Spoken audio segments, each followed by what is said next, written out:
Yeah, so hi, I'm Jonathan Manning.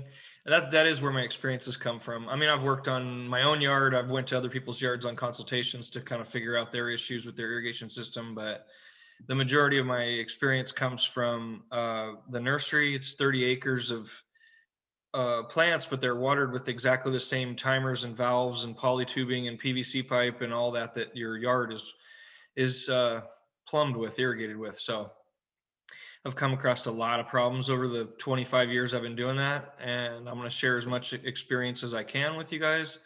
I have a PowerPoint to go through that I'm going to try to get through as fast as possible and get to a lot of questions, because I know that when I do one of these things, I kind of have a question in mind and want to get to it. So I will, like I say, go through the PowerPoint. It starts with some basics and then goes into some real detailed, like, do-it-yourself projects. And then there'll be time for questions. So I guess let's get right into it. Let me switch here to, I'm going to share my screen of my PowerPoint with you. My email will be the first thing that comes up. And that is for you guys to email me any questions or anything, even after this course is over. If something comes up, you could take pictures and email them to me of your system or of your timer, or whatever you want. I'm always happy to help over email. So let's start this as a slideshow. Esme, am I up there as a regular PowerPoint now? Yes. Yes, you are. All right, thank you. Okay, so maintenance and repair. I do not talk much about timer programming in this course. I know that's what a lot of people are looking to learn more about, but that's a whole class in itself, and there'll be other ones about that. This one is about the plumbing of the system, where problems could arise from leaks, breaks, not having the right drip emitters, adjustments, clogging, all that stuff. So that's what we're going to focus on with this course. And the first thing I would like to do is just talk a little bit about watering in general. I know a lot of people aren't from this region, and we water things a little differently here. Our air is so dry most of the year, and our heat in the summer obviously is so extreme that it's very, very important to put water down deep in our soil. So we deep water here, and that way the plant always has a reservoir of water down low, 3 feet deep in the soil.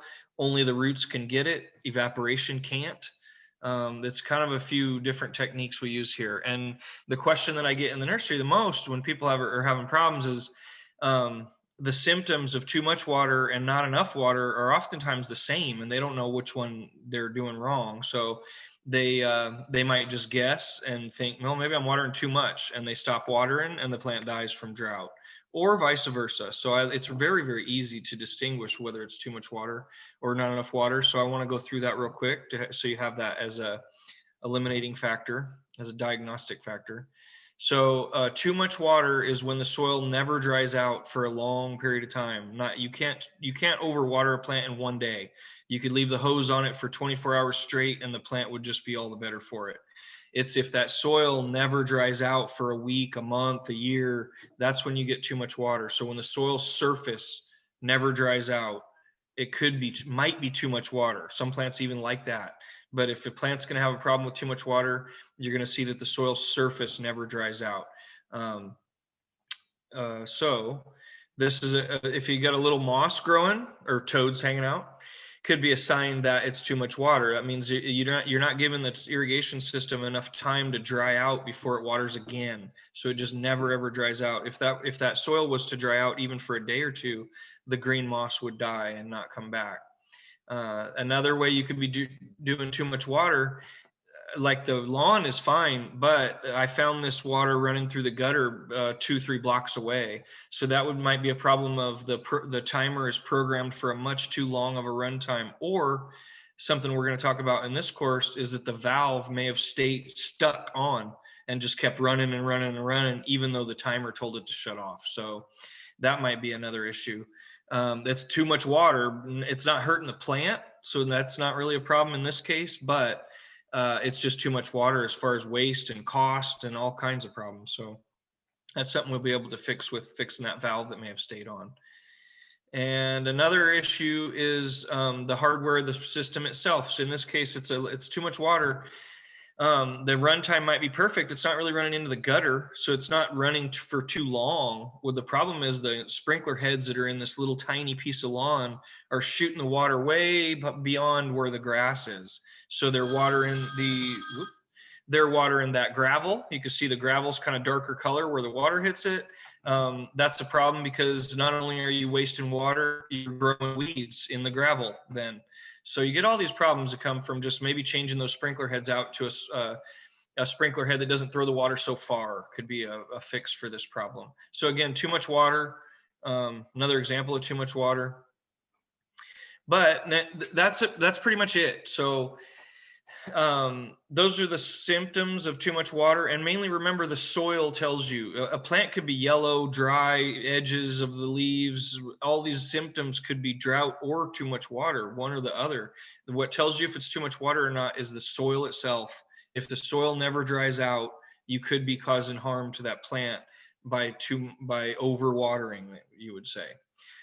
So if the soil dries out real good, like you could kind of kick with your foot where the drip emitters are or in the lawn, and it seems pretty dry on the surface before the system would water it again, you can eliminate too much water. It's not too much water, I can guarantee that. So if it's drying out between cycles on the surface, you know it's not too much water.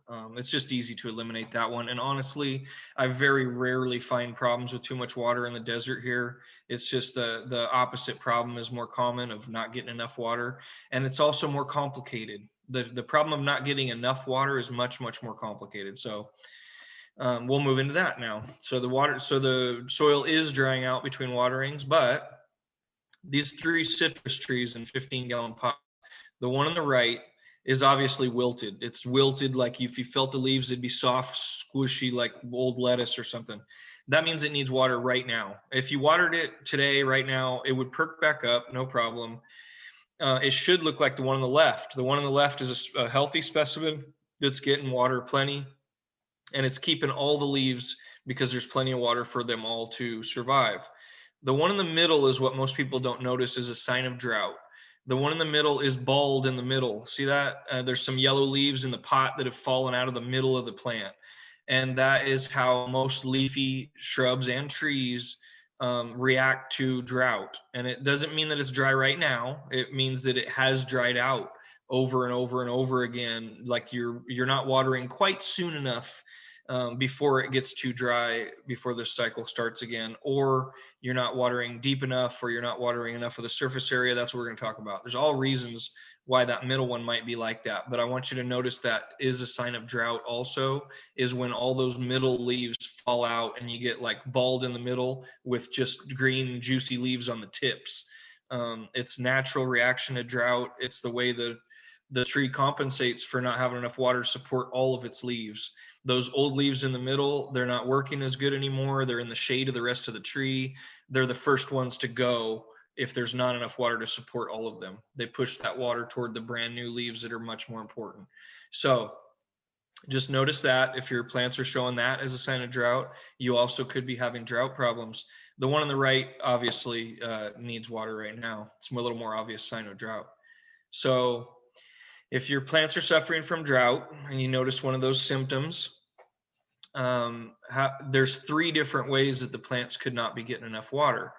And they are, you could be not watering deep enough. As I mentioned in the beginning, you want that water to soak in 3 feet deep for trees and shrubs here in the desert. That water 3 feet deep is cool and safe from evaporation, and only the roots of the plant can reach it. What those roots do is they pull that cool water up through themselves and out the leaves all day through the summer. And when it's 115 outside, that's a very, very important trick for that plant to stay alive, is to have that cool water deep down in the soil, not up in the surface of the soil. That water's hot and it's evaporating away faster than the tree's roots can even reach it. So depth is very important. The only thing that controls how deep the water goes is how long you leave the water running for. If it's with the hose or your drip system, it doesn't matter. It's how long that water runs for. On your timer, it's going to be called a run time. That valve is going to have however many minutes on that run time, and that's how deep the water goes in. The longer the run time, the deeper it soaks in. That'll be more for a timer. class. The second one is how much surface area is getting wet when you do water. So you want that water to soak in 3 feet deep, but if it's only one tiny little drip emitter off to one side of the tree, and now this tree is 20 feet wide, it's not going to wet enough of the area underneath that plant to really get all the roots wet. So it's a whole different situation. You could soak it in 3 feet deep, but if it's only in one little tiny spot, it's still not enough gallons of water for that big tree to survive on.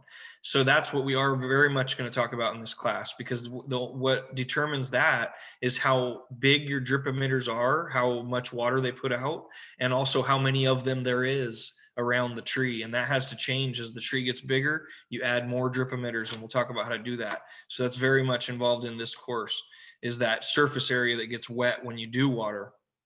The last one is frequency, and it's the one everybody thinks about. If I say, you're not watering that tree enough, the first thing people think is, well, I watered it every day. How could it not be enough? It's these other two things, the depth and the surface area, that usually go wrong.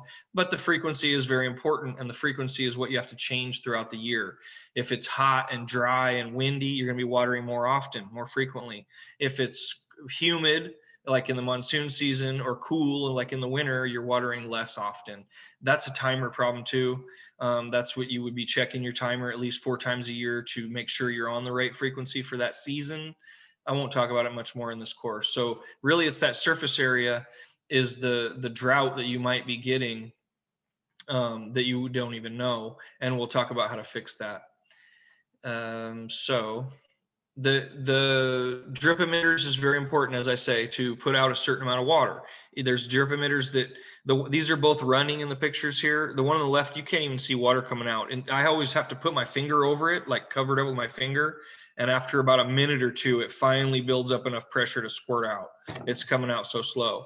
That's a 1 gallon per hour drip emitter. The one on the right is a 4 gallon per hour drip emitter. That's how they're all measured, is how many gallons of water come out of them in 1 hour.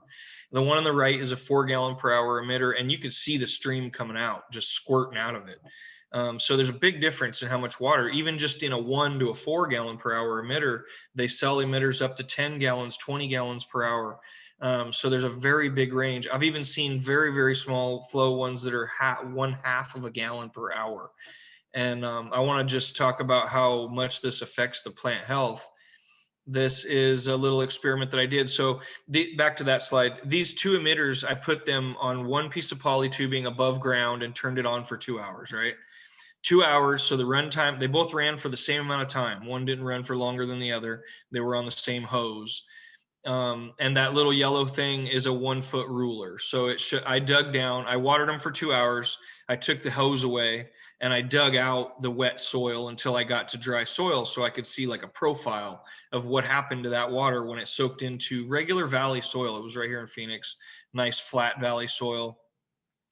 So this shows a whole lot about what the drip emitters do. The run time being 2 hours soaked that water in to 1 foot deep in both cases.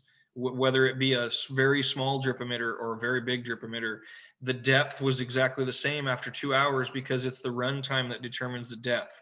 2 hours, it was the same. So the same depth. What changed a lot was the width of the wet spot. Look at that. I mean, if you turn that ruler on its side, the 1 gallon per hour on the left only wet about a 1 foot wide spot. And in soil that's sandier or rockier, it would not even have wet that wide of a spot. We'll talk about that next. The one on the right, there was a 4 gallon per hour drip emitter that spread out to almost 2 or 3 feet wide. So same run time, 2 hours, 2 different types of emitters. The width of that wet spot is going to be a lot bigger the bigger the flow is. All that changes according to the soil in your yard. So this is a whole other deal. This is why I can't tell you all right now, go home and put 4 gallon per hour emitters on all your things and you'll be fine. Fix it right up. Because there's people who have really, really sandy, gravelly soil, and you would want a very heavy flow emitter in that soil, like maybe a 10 gallon per hour.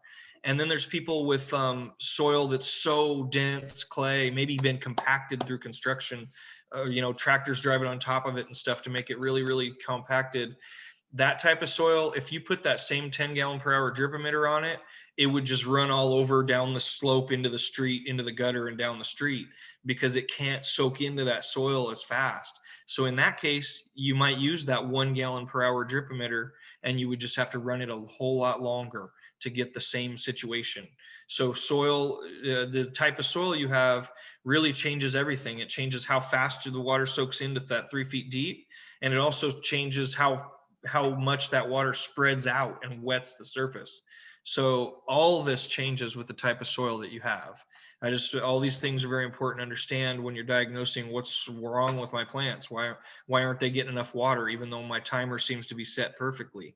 It could be the drip emitters. What type you have is not fit for the type of soil you have. You might also not have enough drip emitters around a bigger and bigger plant. As they get older, you need to add drip emitters. So I like this little chart just because it shows, so a 20-foot tree, right? You go to trees, this is the amount of gallons of water that a 20-foot tree would need from the time you water it with, say, 235 gallons of water would last it until it dried out and you'd have to water it again, is what they average. I don't know where all the data is from, but I believe it. It's amazing how much water trees flow through themselves to keep themselves cool and hydrated through the summer, especially. So 235 gallons of water all in one irrigation cycle. I just want you to think about, if you had 1 gallon per hour drip emitters, how do you do that? You either run the one of them you have for 235 hours, or you add 234 more drip emitters all the way around that tree. Either way, it's a very mind-boggling thing to think about how to do. This is why it's hard to water with bigger plants and trees. It's hard to water with drip systems. You got to do the best you can.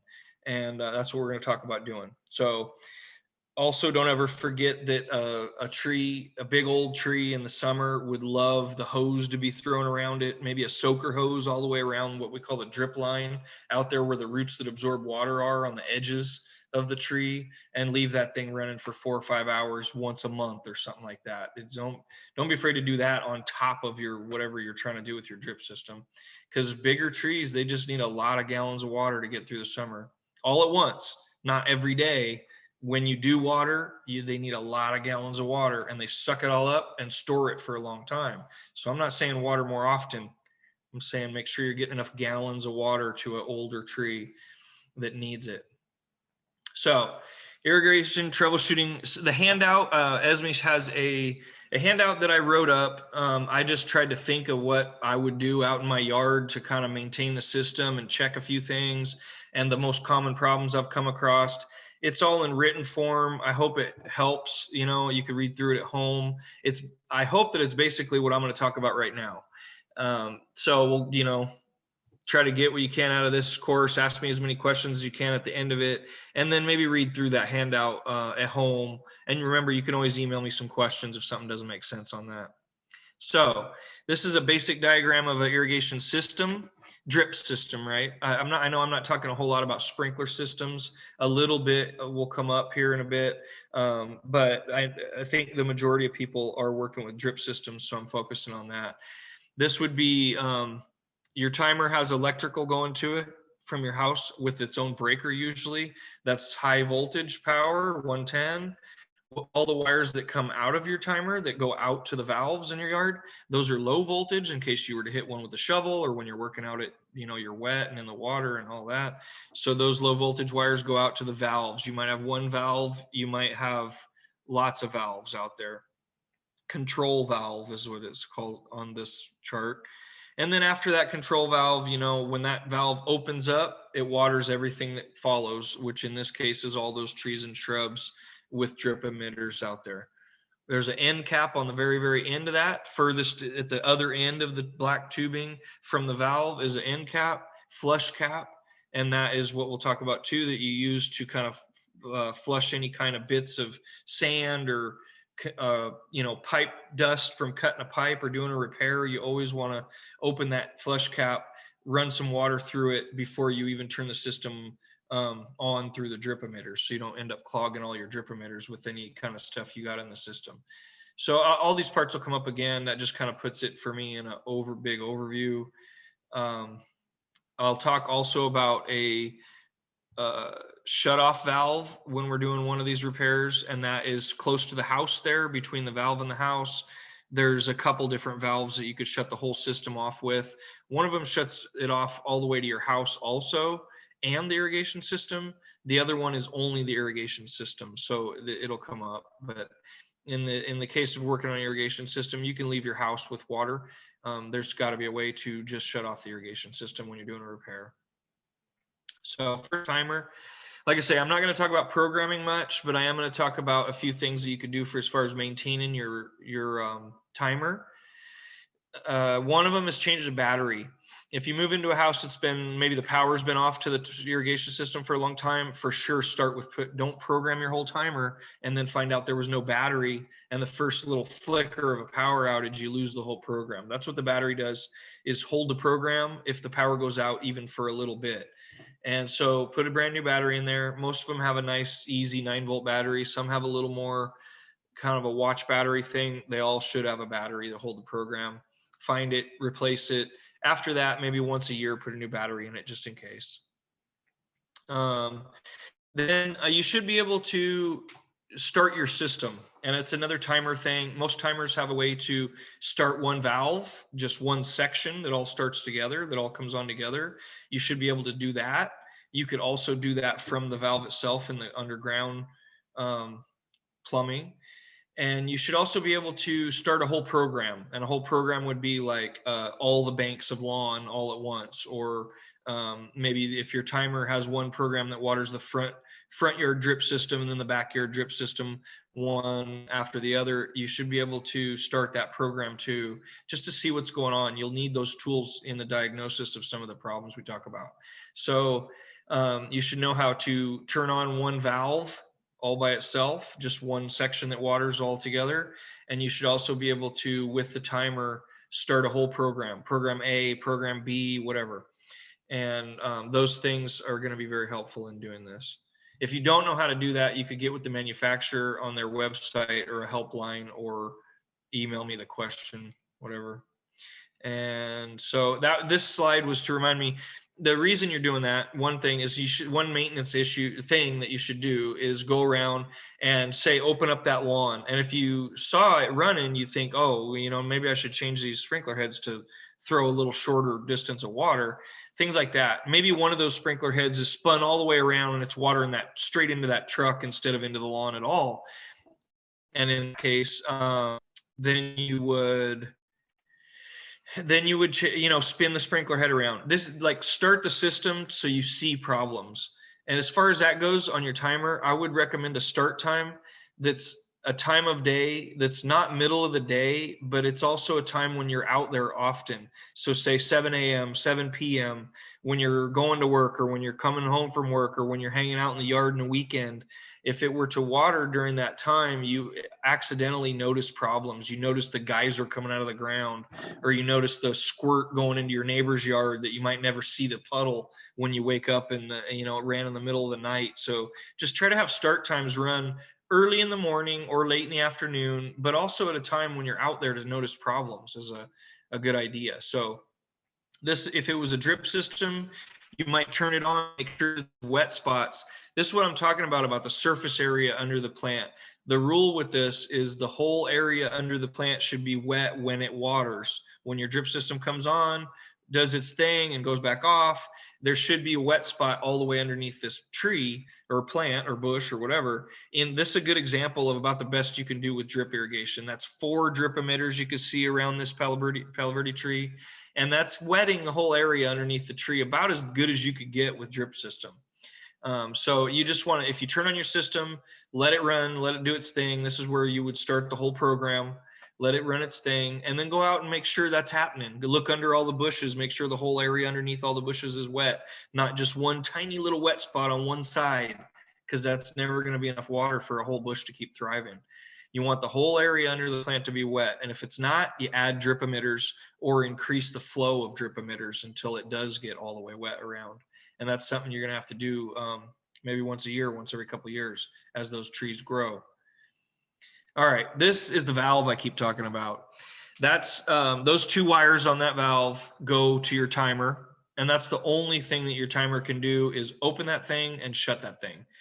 The reason you have a timer is because you want it to know what time of day to open it. You also want, that's a start time. You want your timer also tells it how long you want it to run for, an hour, 2 hours, 3 hours. That's a run time.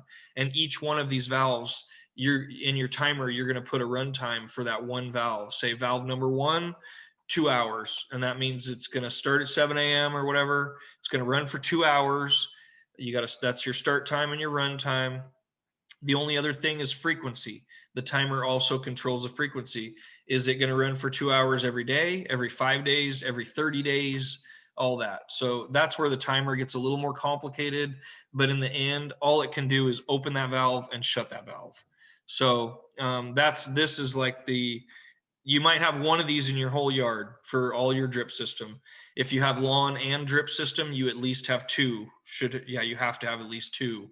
If you have a lot of lawn, you might have 4 or 5 of these just for your lawn, and then 1 for your front yard drip system, 1 for your backyard system, and you could have more and more of these things. And on your timer, they're numbered 1, 2, 3, 4, 5, 6, 7. What do you have? So that's as much as I'll get into that for now. But that valve is kind of the root of a whole lot of problems we're going to talk about. Remember the end cap, right? The end cap or flush cap, it should be at the end of the line. So from here, where this valve is, black poly tubing or PVC pipe should go out the end of that. And when the water comes on, the whole thing puts out water, right? At the very end of that, there should be a way to take off a cap, turn the water on, and let all the garbage blow out of it, whether it be little pieces of salt residue that build up kind of accidentally, or if you've done a repair and may have gotten a little bit of sand or some kind of garbage in there. It's always good to flush it out, maybe just once a year if you don't have any problems with clogging. If you have problems with clogging, or if you've done a repair, do it every time you've done a repair. So that's another maintenance thing. So what's in there? Those boxes could be green or tan, rectangular or circular, and the valves in there. That's what it does. So let's see. So the 2 problem with that valve, because it is kind of there's rarely, if there's problems with your PVC pipe or your poly tubing or your all that, it's pretty obvious. There's a puddle, there's it's dig it up, find where the water's coming from, and we'll talk about that a little bit later. But if the system's either not running for some reason, and it should be, or more commonly, it started running and it never shut off. I don't know if any of you have had that problem, but it's very, very common. So those 2 problems we'll talk about what to do. First one is staying open after running its regular cycle. So it came on and was supposed to run for 2 hours, but it kept running and running and running and running. You find it, you come home and it's still running after all this time. Who knows how long? It's down in the gutter all the way down. Hopefully it's not running muddy water into your swimming pool or something like that. So this is like, your system's running and it should not be. So here's what you do about that. You go to your timer and you turn it to off. In this case, on this type of timer, you slide that slide switch to the left where it says rain off. It says off or stop. And the reason you do that is because if your timer shuts off when you do that, if your water shuts off, then you know it's the timer's the problem. You got to go through and check the program. I'm not going to talk about that as much because that's a programming problem, but that's how you start the diagnosis. Water's on, don't know why, turn the timer off. And if the water goes off, it's the timer. Now you know the timer is communicating with the valve because when you told it to shut off, it shut off. And now you could just work on the timer. That's all you got to do is reprogram the timer, figure out why it was running so long. Maybe the battery was dead and the power went off and it reset itself or who knows what. But if it shuts off with the off switch, you know it's a timer problem. More commonly, you turn the timer to off and the water keeps running around and running. And now it's a valve problem. And that's what we're going to talk about, how to fix the valve. Make sure, I got to remind you to make sure that when you use this off button, you put it back to run no matter what the solution is or what the diagnosis is. This is only to check it. So you turn it to off, and right after 1 minute is all it should take. you put it back to run, because if you don't, you're going to forget it on the off and your system's never going to run again. And a month later, you're going to wonder why everything dried out so bad. So make sure if you do put it to off, you put it right back to run after waiting about 1 minute for it to either shut off or not. So the water kept running. That you put it to off, the water kept running and running. The timer's obviously not communicating with that valve. What do? You turn the water. This is the water to your yard, right? So let's see, how do I do? The pipe on the right that comes out of the ground is from the street to your house, right? It continues up. It gives you a place to hook a hose onto, and then it goes into the wall of your house. So that whole thing is your house. If you were to turn that valve off that's on that pipe on the right-hand side, it would shut off your house also, and not your drip system. Where my finger is how you shut off the drip system. So just the drip system. That way you could leave your house with water. You could even have a hose if you wanted to right there that works still when you're working on the irrigation system. You can turn the one where my finger is to off. And I don't know if you ever worked with pipe, but if a valve is perpendicular to the pipe, it's off. And if it's parallel with the pipe, it's on. But that's off. The way I have where I have my finger on there is already off. So after you turn that off, you go back to the valve and you take the cylinder out. So that threads out. Lefty loosey, comes right out of the hole. But there's all kinds of stuff in there, and some of them are all sealed up, nothing falls out. Some of them have an O-ring, that little plunger thing, the little spring. So when you're taking it off, be very careful and watch what comes out. And the reason you turn the water off before you did this is because when you take it out and the water's still on, it squirts you in the face, and it's hard to see where all the springs flew to with water in your eyes. So you got to turn the water off, unthread this out, and then check for whatever might be in there and put it back together the same way you found it. Then you turn the water on, and this is so that water squirts out of that hole. It's what you're trying to do now. So you're out of the way. You got the solenoid out of the way. You turn the water on, which is the way it is, parallel with the pipe where my finger is. And you let a little water squirt out of that hole. And what that does is, if the reason this valve won't work is because there was a little bit of garbage, a little bit of sand, or mineral deposit or something clogging that little tiny hole, this blows it out. And then you turn the water off again. And this is only like 1 minute of letting water squirt out of there. Turn it off. Then you go back to the valve. You thread that solenoid back in just the way it was. Put the plunger and the spring and the O-ring or whatever, just like it was. Put it back in there. And then you go back and turn the water back on. Whole lot of turning the water on and off. And now with the water, now everything's like you found it. The water's back on. The solenoid's back in. This is just the way you found it. Now you try to open and shut the valve with the timer and see if it works now. If hopefully when you turn the water on, you hear that valve shut itself, which it usually makes like a whooshing sound. It'll like whoosh, boom, and shut, and then the water's off and you fixed it, hopefully. If the water does not go off when you turn it back on like that, like if the valve does not shut, you have to rebuild the whole inside of the valve. So this usually what I do, if this is the kind of valve you have, and I just use this kind of valve because it's the most common one in like residential the last 20 years or something maybe, that I usually buy, I see what kind of valve I have in the ground outside, exactly the same brand and size and model, everything, take pictures of it. I might even turn the water off to my system and take it apart and bring it to the irrigation store with me.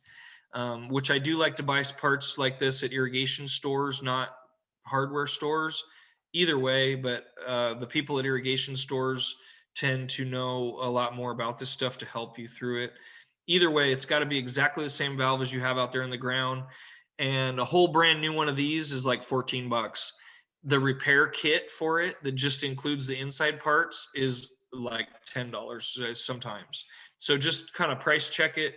There's repair kits and there's brand new valves. Usually I just buy the brand new valve because it's a little more money, but then I get everything I could possibly need in a spare part to put into the valves that I have in the ground at my house. So that's what, the way you do this is you open all of them. Most of them have screws. A little bit older models have screws, a whole lot of screws on the top of them. You take them all out. Again, you watch what comes out when you open it very carefully, and this is all done with the water off. The water to the irrigation system has to be off, or else this is going to be a disaster. So turn the water off, open it up a little bit, maybe let the pressure out, and then take this thing apart, because you don't want any water flowing out of that underneath it.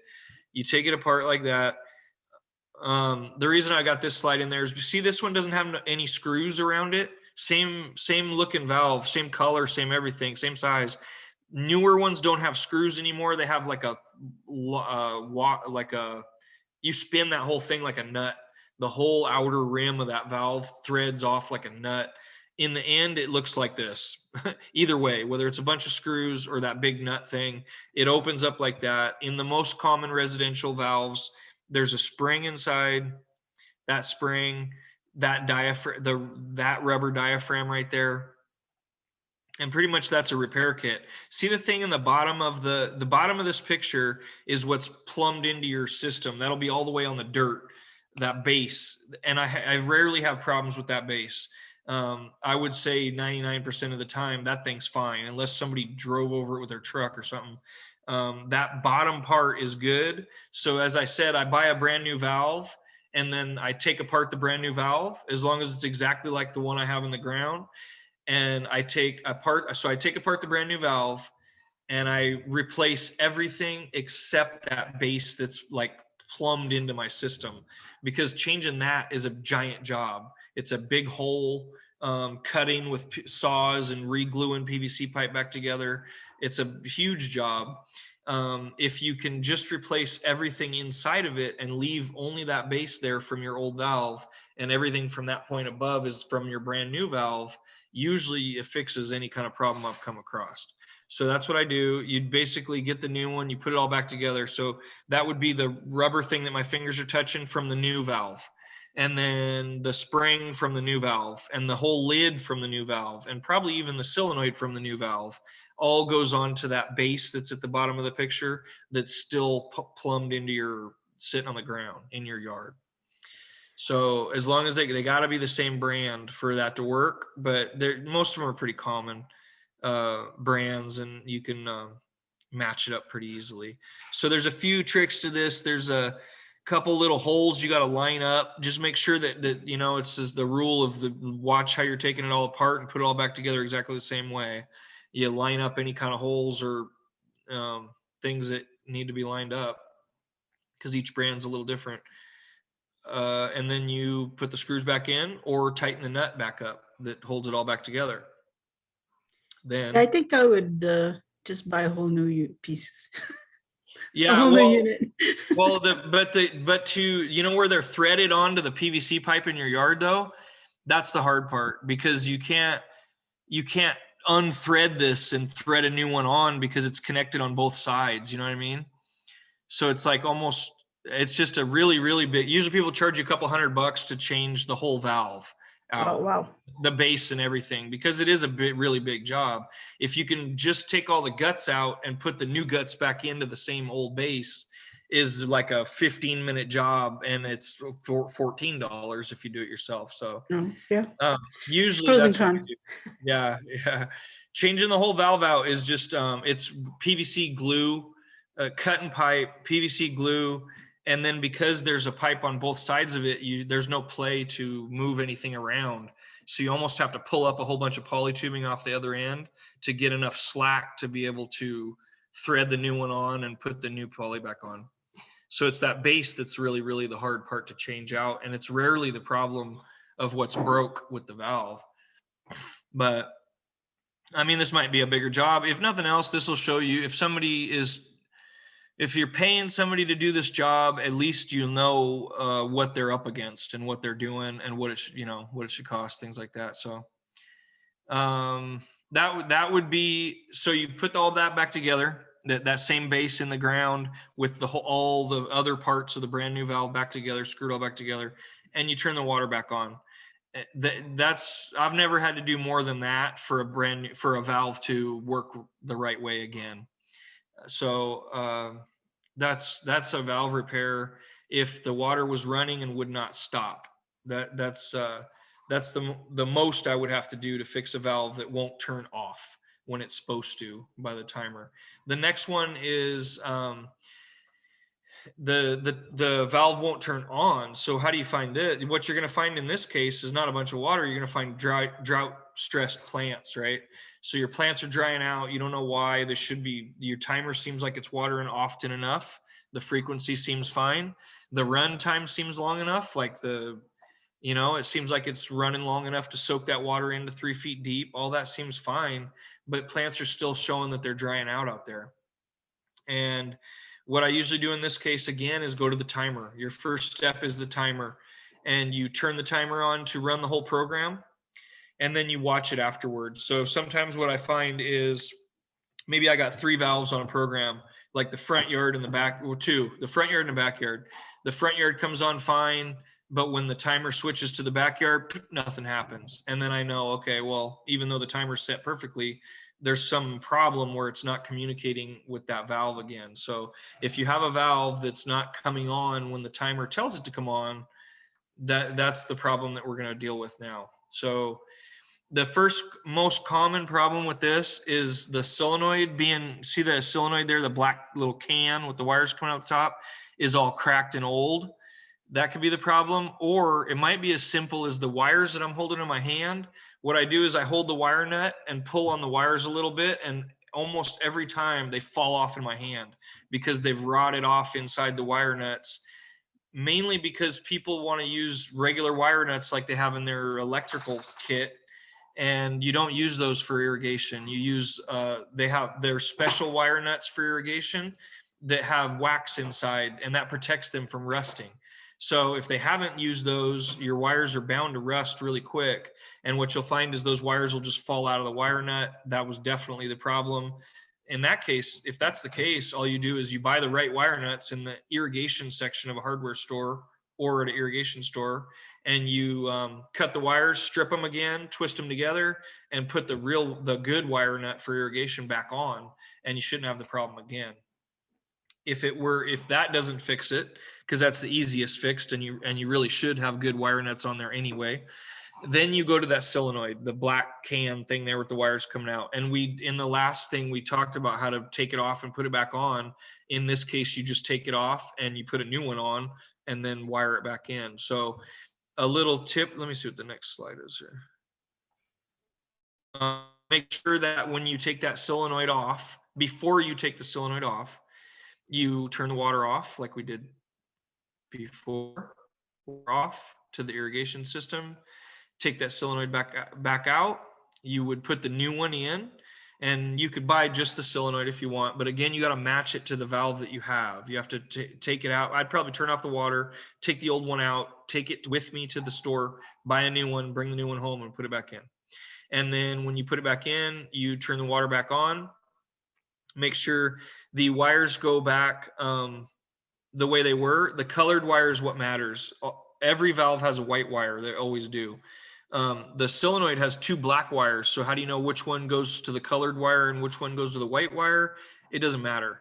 As long as one of them goes to the right color wire, the same one that the old solenoid was attached to, the new one should be attached to, and the other wire just goes to the white wire. And there might be a whole bunch of white wires in one wire nut, and that's okay too. It's the colored wire that tells the timer what valve that is. So the colored wire is very important, that it goes back on the same wire. One of those 2 black wires has to go back on the same colored wire that the old one came off of. And then the other black wire that comes off the solenoid just goes with 1 or more white wires. It doesn't really matter if you flip them. They're both black, so you don't really know which one's which anyway, as long as one goes to the color and one goes to the white. And then you turn the water back on, and then you go to your timer and you try to run that valve. So in this case, on these Hunter timers, you turn the dial to where it is there, manual 1 station. You use the plus and minus button to put maybe 30 minutes on there, and you turn the dial back to run. And after it sits there on run for maybe half a minute, 1 minute, it should kick that valve on, and then you know you did it right. Since it's been a while that it hasn't ran, I would let it run for a while and then make sure it goes off, obviously. And then you're back to normal. And that's usually all I have to do to fix that situation. It's a little easier fix. There's no taking the valve apart or nothing. It's just changing that solenoid at the most. And those are the valve issues. Let me see where, yeah. So quickly, so we got room for questions. Like I say, I didn't talk much about sprinklers. Sprinklers come apart, and the maintenance on them is the little blue filter top right. There's a filter in there. Sometimes I have a filter in the other end of them. That's something you could check every once in a while if you're finding sprinkler heads that are really low flow. Like most of them are fine, but one, especially the one that's furthest from the valve, isn't popping up all the way. It might be that screen is just full of garbage. I don't know. I mean, I'll leave that more about sprinklers and lawns for questions, because I'm not sure if anybody even has lawn, but I could definitely answer any questions about it as it comes. And to save a little time, I'm going to move on to the next couple do-it-yourself projects. Remember, before you go digging in your yard, you should call 811. It used to be called Blue Stake of Arizona.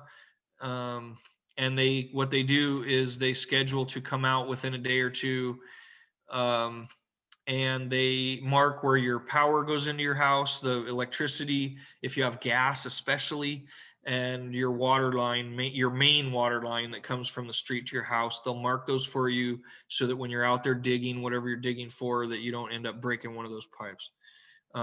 So make sure that you do that before any digging.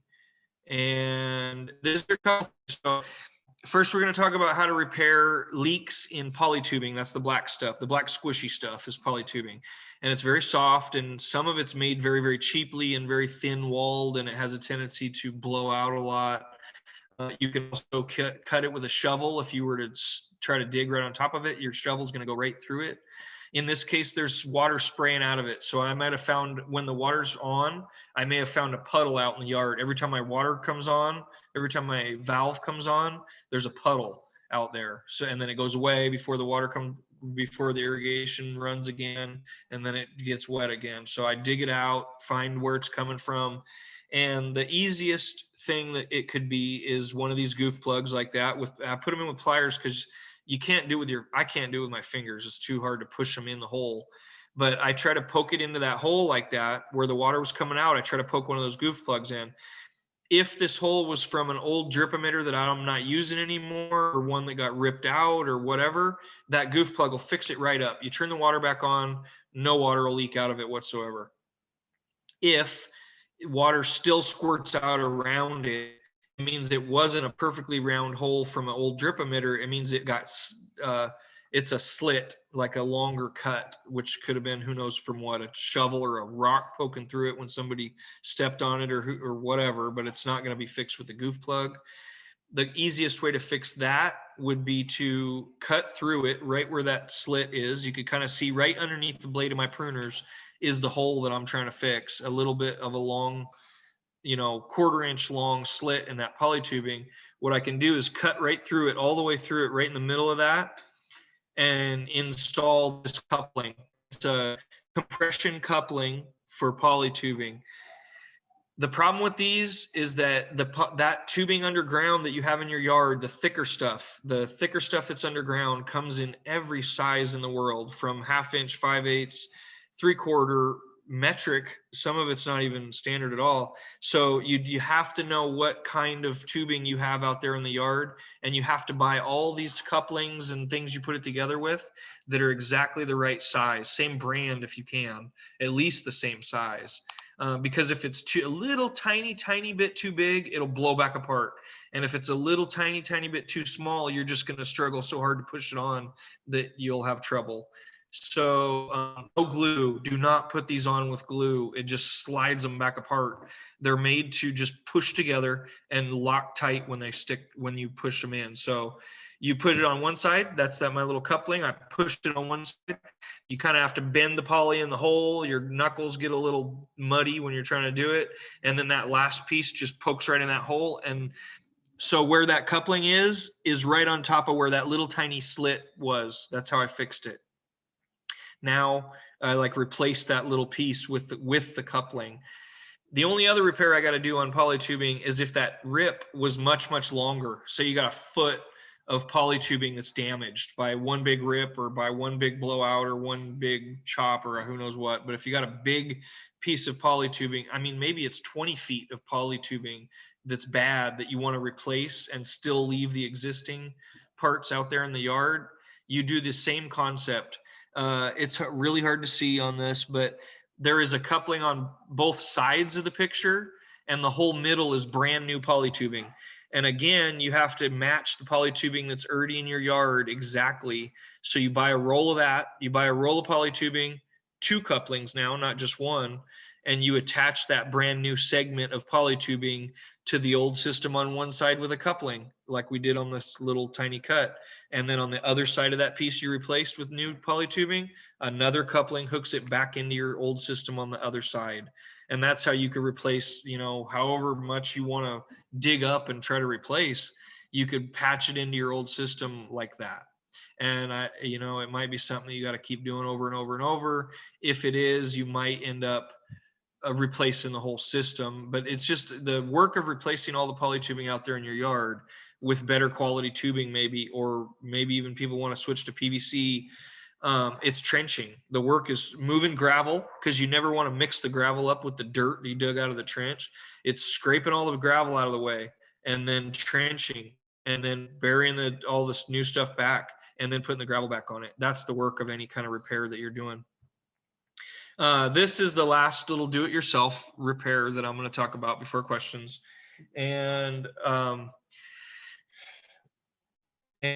so this is what I kept talking about. When this tree that's 20 years old now still has that one little drip emitter right there on the side of it, the wet spot you can see, I'm positive this tree has more roots than fit in that one little wet spot. So luckily it's only 20 years old, because it's been stealing water from all the bushes that are around it.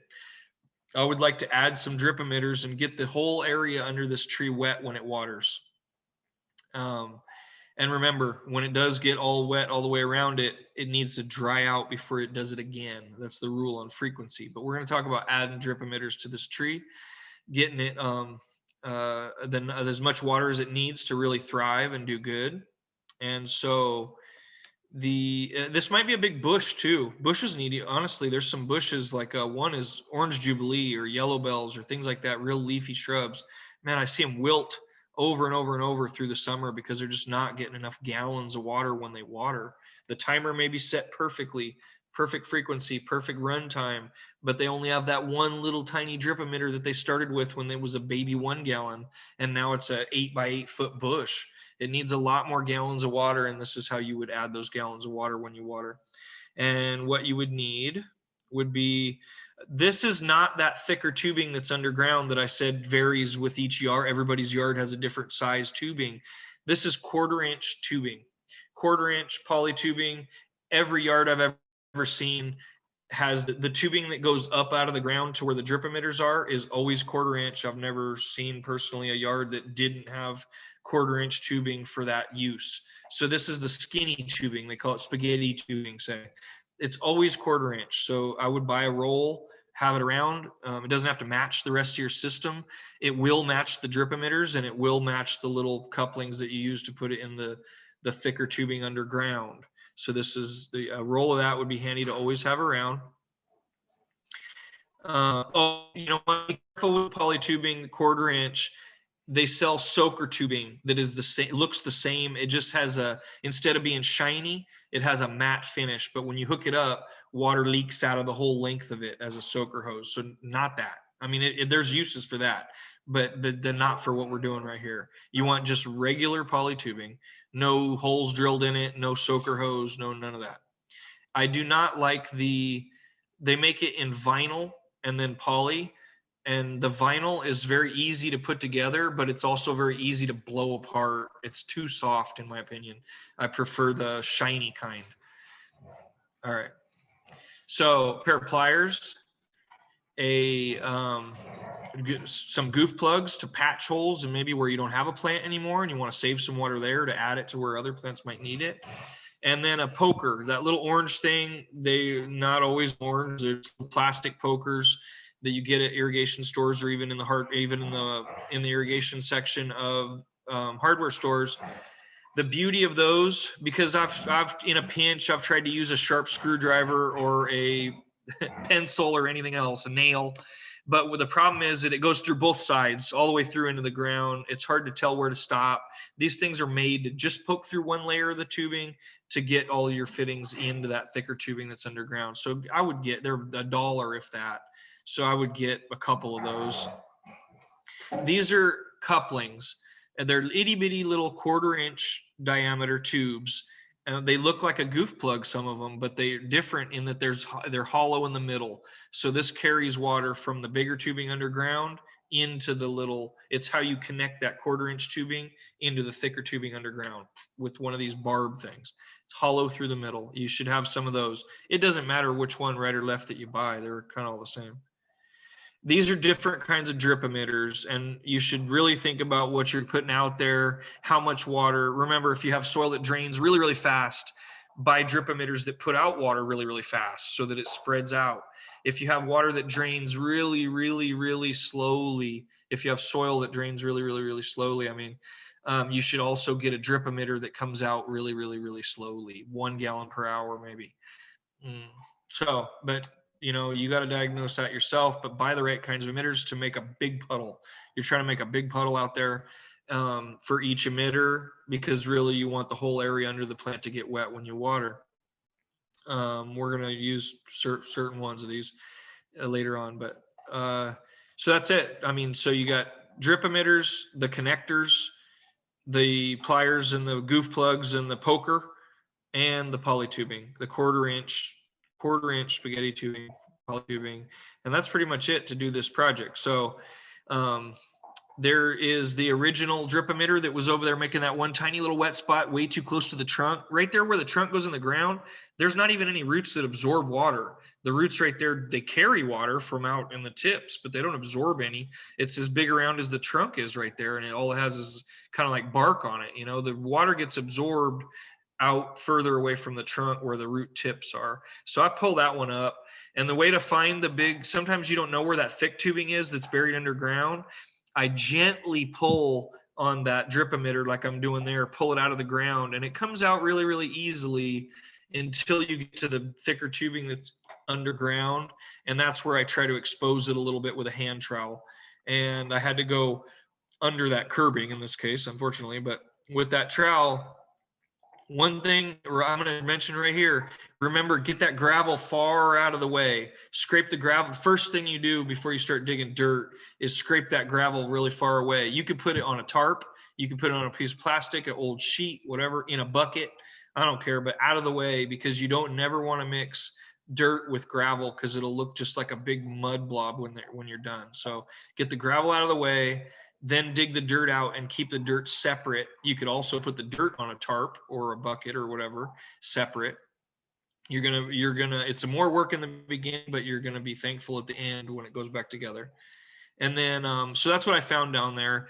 And this is a slide where I'd like to describe, some people, they go out in their yard, right? And above ground, there's a hollow tube, a 1/4 inch tube that drips water out, and they don't know where the emitter is. That's like the top situation in this example. This is like a mini version. That hose would go up above ground and drip out to your plant. The drip emitter is that little flying saucer looking thing on the top. The top one is poked into the thicker tubing underground. That's where your drip emitter is. The bottom example has a hollow connector, like the ones we said we would need in the start of this. That's just a hollow barb. You poke the barb into the big tubing, you connect the 1/4 inch tubing to it, and at full strength pressure, water goes out through it all the way to the tip, which is above ground up by your plant. And you're out there in your yard, and if you see that drip emitter or any drip emitter above ground, it means you don't have one underground. I don't know why people do it different ways. There is advantages to each way, but you're either going to have one or the other in your yard right now. So you're either going to have just a hollow tube above ground, which means your drip emitter is all the way underground, poked into that big tubing, or you're going to see a drip emitter above ground, and that means all the way underground, it just connects into that thicker tubing with the hollow connector. The advantages and disadvantages real quick are, if the drip emitter is above ground and a weed whacker chopped it off, or you kicked it off, or a puppy chewed it off, now you have a geyser, like a really strong stream of water that might even go into the neighbor's yard, comes up out of the ground. And you have to cut it and put a new drip emitter on if that happens. The other way, which is much more common in like parks and places where there is a lot of traffic, that's the top way, the top of these two. The top one is the way you would do it, where that hollow tube that comes out of the ground is it can be chopped off, whatever you want to do to it, it still drips out at the right flow because the drip emitter is all the way buried underground, safe from traffic and everything. So that's one way or the other. The reason I don't like it safe underground is because if I want to change that drip emitter to a heavier flow, or it clogs, for example, you got to dig it up, pull it out, put a new one on, bury it back up. You have to do this whole project just to replace one clogged emitter if they're buried underground. Whereas if the emitter is above ground right next to my plant, I could take it off, I could blow it out, I could put a new one on, I could put a bigger one on. It's much more adaptable if it's above ground, but it is susceptible to puppies, weed whackers, and feet, whatever. So that's the difference. You choose which way you want to do it, either way, but you got to understand. I've seen many people find that hollow tubing above ground and put a drip emitter on it. And now they have a drip emitter underground and one above ground, and it doesn't do anything. There's no use for that. So yeah, I just want you to understand how systems are set up. You could pick which one. I'm going to use the bottom method for mine because I do like to have I like the accessibility of the drip emitters above ground. All right. So there's my little barb connector, 1/4-inch barb connector, and my poly tubing. I'm going to poke my little poker to make a new hole, and then see the 1/4-inch tubing has the barb already on the end of it, and I'm just going to poke in that hole. Here's a trick about that. If you're having trouble poking them into the poly tubing, the thick stuff underground, the longer you leave that poker in the hole, the more relaxed the hole is, and it's easier to poke the thing in. So I poke it through, and I leave it in there for whatever while I'm doing something else, a minute or two, and then I quick pull out the poker and push in the poly tubing all at once, and it's a little easier to get in than if you try to quick poke it, pull it out, and put it in all in one shot. This is a little trick. Also, all this stuff is softer the warmer it is. I do not recommend trying to heat it up with a torch or a lighter or whatever, but it is nice to do it when the day is, in the 80s versus trying to do it first thing in the morning when it's still 50 or something. So the warmer the day is, the easier it's all going to go together. So I added two new drip emitters along this thick tubing. You could follow this drip tubing, the thicker tubing underground, follow it around and keep putting more and more, poke them in, running them up above ground. Above ground, the other end of that same tubing, I would cut off and put my drip emitter on. That's a flag emitter. People think that flag turns them on and off. It does not. You spin it until it reaches a little groove and it comes apart. And the reason you do that is because if it gets clogged, you could fix it. So if it gets clogged, you spin the flag until it falls out. You let some water blow out of it and you put it back together. You push it back together and you spin it again so it locks. And it's a very easy way to unclog emitters. Even if you have a pretty clean system that doesn't have any garbage on the inside that clogs your emitters, I've had roots grow into emitters and clog their own emitter. So even that, and with these, it's very easy to unclog them. So just a little tip on those. The other kind of emitter might be these are how to get the most amount of water out. That makes almost like a little sprinkler come out the top. So that's an adjustable emitter with a stake on it. And the stake's nice because it holds it standing up. Again, you definitely do not want these where kids or dogs or everything's running all over the place. But if you don't have that, it's very nice to stick them in the ground. You know where they're at. You can adjust them perfectly. You can kind of watch the sprinkler come out and make sure it's wet in a good area. And the reason they're adjustable is because that little dial on top, you can turn it to the right all the way until it shuts off. And as you loosen it to the left, the little sprinkler spray gets bigger and bigger and bigger and bigger and bigger. Until it falls off. They do go out of adjustment often, so you have to check them more often. But it is a way. That's one without a stake, adjustable emitter without a stake, and they just lay sideways on the ground and put out a lot more water than the other kinds. Okay, you did all those. You went around, added drip emitters everywhere you had to. So dirt goes back on, then gravel goes back on separately. Never mix them together. and then squirt a little water off, and boom, back to like nothing happened. And what do you do after a repair? First thing you do is open the end cap, turn on the system so water blows through it, because inevitably you got a little bit of dirt, mud, sand, whatever into that system, and that's what's going to clog your drip emitters. So you run it all through the end first, then you turn the water off, then you put the cap back on, then you turn the water on to see what you've done. And there's the whole area, not only inside that curbing is wet, but outside that curbing, I put enough drip emitters where the entire area got wet. It took about 10 drip emitters to go all outside that curbing and then on the inside. So the whole thing floods when it waters, and then the whole thing dries out really good before it waters again. That's the trick. And that's going to make for a much, much healthier tree. So did I have time for questions? No, -7 minutes. You there, Esme? Yeah, no, you got plenty of time to ask, for people to Yeah. ask questions. Yeah, I'm here. Yeah, I got all night.